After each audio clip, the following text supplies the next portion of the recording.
Hello सभी प्यारे बच्चों को मेरा नमस्कार। मैं आपकी संस्कृत की अध्यापिका सरोज छोकर आज आपके सामने उच्चारण स्थानानी पूरियत लेकर आई हूँ। ठीक है, आपने इन उच्चारण स्थानों को पूरा करना है। जब आपकी अर्धवार्षिक परीक्षा में ये जब आएंगे तो आपने उनका कैसे प्रयोग करना है, इसमें यही बताया गया। क्योंकि बच्चों ये आपकी अर्धवार्षिक परीक्षा में इनको भी स्थान दिया गया है। ठीक है, तो हम स्टार्ट करते हैं। देखिए, वर्ण वर्ण का मतलब होता है अक्षर। ठीक है,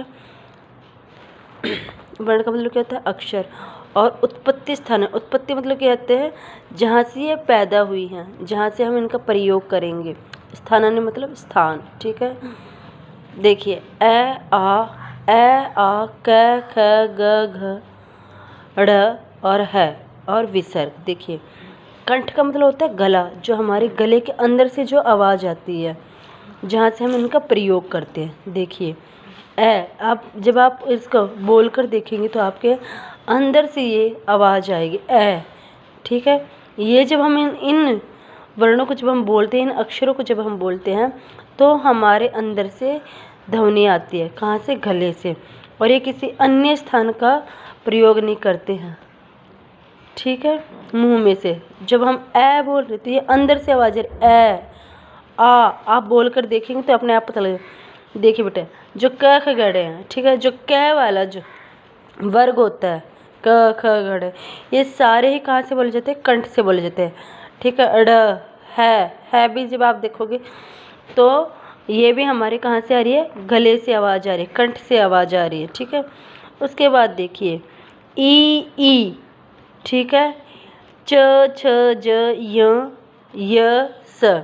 अब देखिए, जो ई है, आप बोल कर देखेंगे तो ये जो ई जब हम बोलेंगे तो ये हमारी जो तालू होते हैं ऊपर, जिसको हम क्या बोलते हैं? तलवा। ठीक है, तो ये जब हम इनको बोलेंगे ई तो हमारी जो जीभ है, ठीक है, उसका जो बीच का हिस्सा वो ऊपर टच करेगा। ठीक है, तो उसको हम क्या बोलते हैं? तालू। ठीक है, ई तो ये हमारी टच हो रही है ऊपर की। ठीक है, च छ ज झ य और य स। तो ये सारी जब हम इन वर्णों को बोलते हैं तो ये जो हमारा तलवा है वो कहाँ लगता है? ऊपर की तरफ लगता है। ठीक है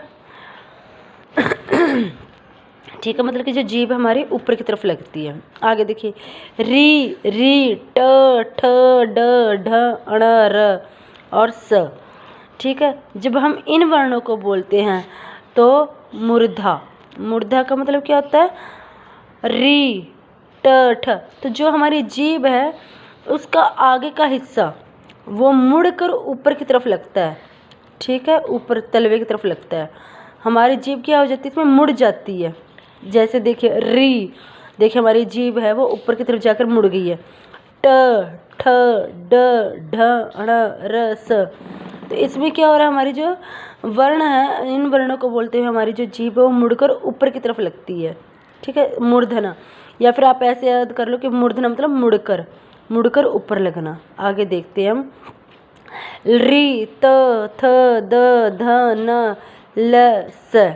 ठीक है, अब देखिए री, जब हम इन वर्णों को जब हम बोलते हैं तो ये कहाँ लगते हैं? हमारे दांतों पर। ठीक है, दंत लगते हैं। दंत मतलब जो हमारी जीभ वो किसको टच करती है? दांतों को टच करते हैं। देखिए त थ द, मतलब कि जब हम इनको बोल रहे हैं इन वर्णों को, तो ये जो वर्ण है इनको बोलते हुए हमारी जो जीभ हो किनको लग रही है? दांतों को लग रही है। ठीक है, तो ये हो गया दंता। आगे देखिए, उ प फ ब भ म। अब जब इन वर्णों को बोल रहे हैं तो क्या और हमारे ओष्ठ हो, मतलब कि जो हमारे होठ है वो एक दूसरे को क्या कर रहे हैं? टच कर रहे हैं। ओष्ठ मतलब होठ। ठीक है, जैसे उ प फ। देखिए, जब आप इन वर्णों को बोलेंगे तो क्या हो जाएगा? हमारा ये होठ एक दूसरे को क्या करेंगे? टच करेंगे एक दूसरे को। आगे देखिए, ड य अण न म। अब देखिए, जब इन वर्णों को बोलते तो ये कहाँ से बोले जा रहे हैं? हमारे नाक से बोले जा रहे हैं। तो नाक को मतलब नासिका, और कंठादिना मतलब कि ये कंठों का भी प्रयोग कर रहे हैं, मतलब कि इसमें गले का भी प्रयोग किया जा रहा है इसमें। ठीक है, ए आई, जब हम बोलते ए आई मतलब कि क्या हो रहा है? गले से भी आवाज़ आ रही है और तलवे पर भी लग रही है, तो ये इसका मतलब क्या हो गया, कंठ तालु, मतलब गले का प्रयोग करते करते, मतलब ये जब इन वर्णों को बोलते तो हमारी गले से भी आवाज आती है और ऊपर तलवे को भी छूती है, तो वो हो गया कंठ तालु। ओ औ ओ औ।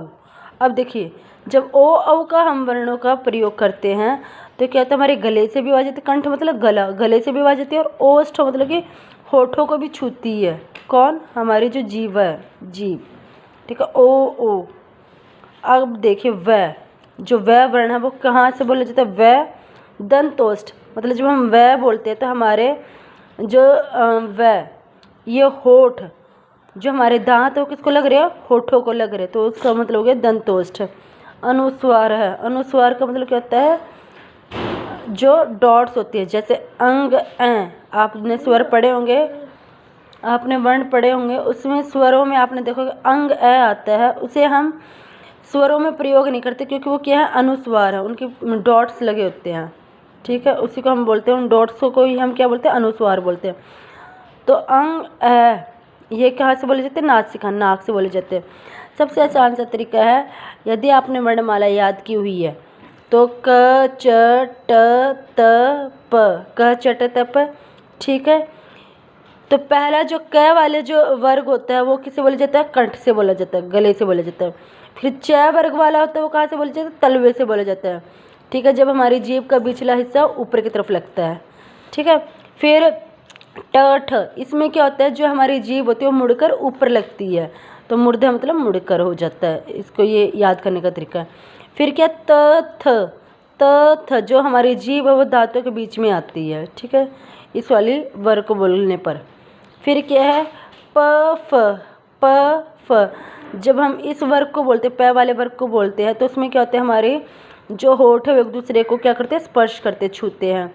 फिर ये जितने भी हैं, जो हर एक वर्ग का, क च ट त प वर्ग का जो आखिरी पांचों जो अक्षर होते हैं वो हमेशा नाक से ही बोले जाते हैं, या फिर उसमें क्या हो जाता है, कंठ के साथ, मतलब कंठ से भी आवाज़ आती है और नाक के पास भी जाकर आवाज़ आती है, तो ठीक है।